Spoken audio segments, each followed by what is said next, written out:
एक गरीब बालक था जो कि अनाथ था।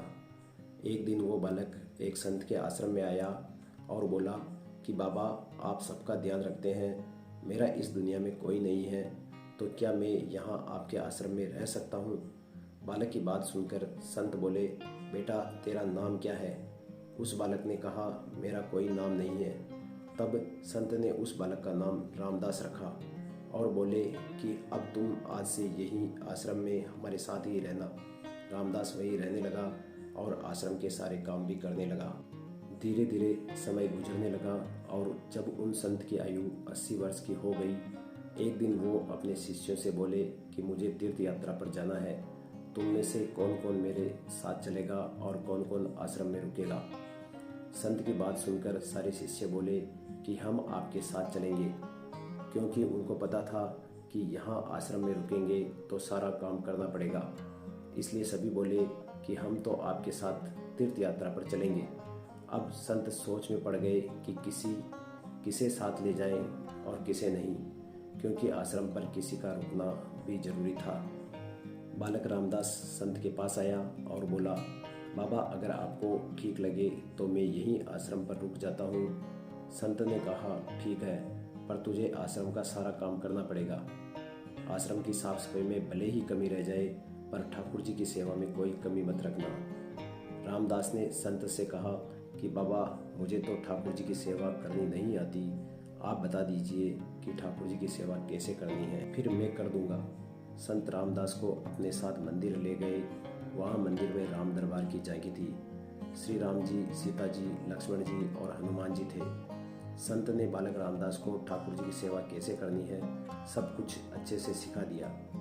रामदास ने गुरु से पूछा कि बाबा मेरा इनसे रिश्ता क्या होगा, ये भी बता दो, क्योंकि अगर रिश्ते का पता चल जाए तो सेवा करने में और भी ज़्यादा आनंद आएगा।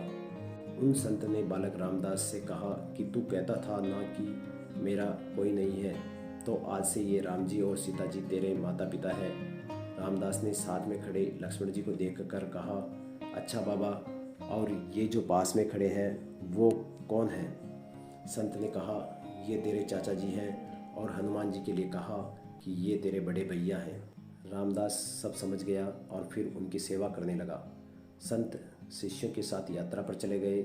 आज सेवा का पहला दिन था।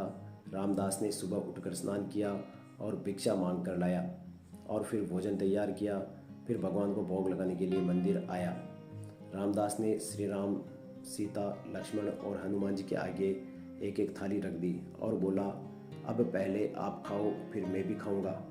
रामदास को लगा कि सच में भगवान बैठकर खाएंगे, पर बहुत देर हो गई, रोटी तो वैसी की वैसी थी। तब बालक रामदास ने सोचा, नया नया रिश्ता बना है तो शर्मा रहे होंगे। रामदास ने पर्दा लगा दिया। बाद में खोलकर देखा तब भी खाना वैसे का वैसा ही पड़ा था।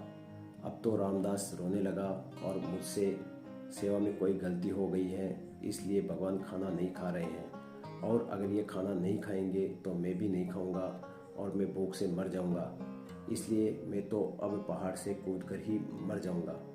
रामदास मरने के लिए निकल जाता है।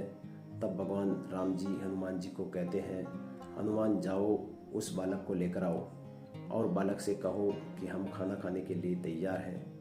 हनुमान जी जाते हैं और जैसे ही रामदास कूदने वाला होता है, हनुमान जी पीछे से पकड़ लेते हैं और बोलते हैं कि क्या कर रहे हो? रामदास कहता है, आप कौन हो? हनुमान जी कहते हैं कि मैं तेरा भैया हूँ, इतनी जल्दी भूल गए क्या?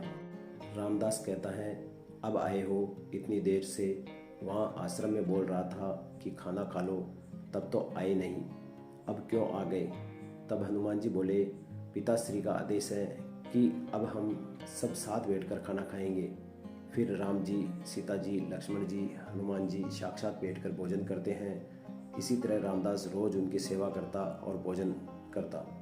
सेवा करते करते 15 दिन हो गए। एक दिन रामदास ने सोचा कि कोई भी माँ बाप हो वो घर में काम तो करते ही हैं, पर मेरे माँ बाप तो कोई काम नहीं करते, सारे दिन खाते रहते हैं, मैं ऐसा नहीं चलने दूंगा। रामदास मंदिर जाता है और कहता है कि पिताजी आपसे कुछ बात करनी है। राम जी कहते हैं, बोल बेटा क्या बात है? रामदास कहता है कि अब से मैं अकेले काम नहीं करूँगा, आप सबको भी काम करना पड़ेगा। आप तो बस सारा दिन खाते रहते हो और मैं अकेला काम करता रहता हूँ। अब आज से ऐसा नहीं होगा। राम जी कहते हैं, तो फिर बताओ बेटा, हमें क्या करना है। रामदास ने कहा, माता जी यानी सीता जी, अब से रसोई आपके हवाले, और चाचा जी यानी लक्ष्मण जी आप सब्जी तोड़ कर लाएंगे, और भैया जी यानी हनुमान जी आप लकड़ियाँ लाएंगे, और पिताजी यानी राम जी आप पत्तल बनाओगे। अब सभी साथ मिलकर काम करते हुए एक परिवार की तरह सब साथ रहने लगे। एक दिन वो संत तीर्थ यात्रा से वापस लौटे तो सीधा मंदिर में गए और देखा कि मंदिर में प्रतिमाएं गायब है। संत ने सोचा कहीं रामदास ने प्रतिमाएं बेच तो नहीं दी। संत ने रामदास को बुलाया और पूछा कि भगवान कहाँ गए। रामदास भी अकड़ कर बोला कि मुझे क्या पता, रसोई में कहीं काम कर रहे होंगे। संत बोले, ये क्या बोल रहे हो। रामदास ने कहा, बाबा मैं सच बोल रहा हूँ, जब से आप गए हैं ये चारों काम में लगे हुए हैं। वो संत भागकर रसोई में गए और देखा कि सीता जी भोजन बना रही हैं, राम जी पत्तल बना रहे हैं, और फिर वो वहीं से गायब हो गए और मंदिर में विराजमान हो गए। संत रामदास जी के पास गए और बोले, आज तुमने मेरे ठाकुर जी का दर्शन कराया है, तू धन्य है रे रामदास। और संत ने रो रो कर रामदास के पैर पकड़ लिए। मित्रों, कहने का अर्थ यही है कि ठाकुर जी तो आज भी तैयार हैं दर्शन देने के लिए, पर कोई रामदास जैसा भक्त भी तो होना चाहिए। राम जी हमारे बापू हैं तो सीता जी हमारी मैया हैं, लक्ष्मण जी चाचा हैं तो हनुमान जी हमारे भैया हैं। दोस्तों, अगर आपको कहानी पसंद आई हो तो इसी प्रकार की पौराणिक कहानियाँ, ज्ञानप्रद कहानियाँ सुनने के लिए मेरे चैनल को सब्सक्राइब कीजिए, बेल आइकन को प्रेस कीजिए और एक लाइक जरूर कीजिए। जय श्री राम।